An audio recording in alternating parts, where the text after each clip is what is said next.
En août 2017, Liège accueillera la première conférence mondiale des humanités de l'UNESCO.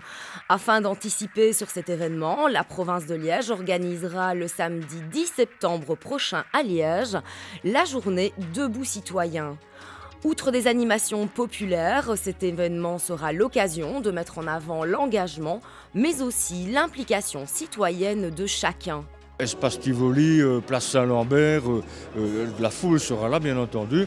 Et donc l'engagement citoyen, c'est à un moment donné on tire le bonnet qu'on leur aura distribué, des bonnets multicolores, il y en a toutes les couleurs.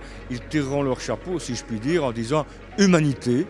Et après, s'ils veulent, ils peuvent signer électroniquement un engagement citoyen, donc une phrase très simple mais universelle, et donc et qu'ils peuvent communiquer et partager avec d'autres sur les réseaux, bien entendu. Mais donc il y aura des représentants de l'UNESCO, du monde entier déjà, qui seront avec nous en parallèle par rapport à ça. Le programme de cette journée citoyenne sera conséquent et varié, marqué de gestes forts, de gestes citoyens, mais aussi de moments plus ludiques, des moments de détente à partager en famille ou entre amis. La préparation et le démarrage du Beau Vélo Travel, et puis évidemment en fin de parcours, l'arrivée du Beau Vélo Travel, je dirais presque comme à l'habitude, sauf qu'il y aura des points évidemment d'étapes qui sont particuliers et qui se raccrochent quand même à la thématique. Dans la cour du palais, à l'adresse, mais c'est évidemment visible par tout le monde, mais à l'adresse des jeunes en particulier, des conseils communaux des enfants et des adolescents qui pourront participer à Trivial Poursuite géant avec des questions typées sur les libertés.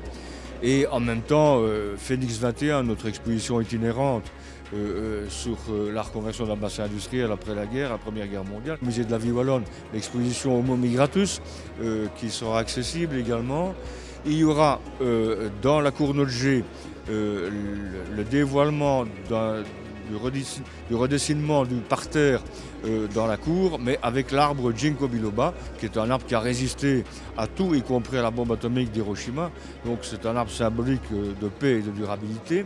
On découvrira la fresque de la paix de Fex à l'intérieur du palais qui a été rafraîchie. Nous aurons l'Opéra Royal de Wallonie qui interprétera des airs évidemment les plus variés, mais en thématique avec l'opération Debout citoyen, des airs de liberté, de révolution, de liberté de la femme, etc. Place Saint-Étienne, alors, nous aurons une animation de cinéma en plein air, toujours sur la thématique bien entendu. Vous l'avez bien compris, cette journée forte en symbole vous permettra de mettre en avant votre engagement citoyen, mais aussi vos valeurs. On a un passé qui plaide pour nous, paix de Fex, charte de Oui, liberté, égalité homme-femme, la fameuse grève des femmes à la FN. Vous avez aussi le traité de Maastricht, mais qui est tout près ici dans le Régio. Vous avez aussi finalement la première convention collective de travail dans le textile au monde, qui était ici à Verviers. Donc voilà, on a un passé qui peut être pour nous, mais notre futur, c'est à nous de le construire. Le futur commence demain. Nous vous attendons nombreux le samedi 10 septembre prochain. Les activités se dérouleront tout au long de la journée avec comme point fort le geste citoyen à 17h, place Saint-Lambert, suivi ensuite d'un concert des chœurs de l'opéra au grand complet avec la complicité de Suarez et d'Alice on the Roof. Plus d'infos, www.deboutcitoyen.be.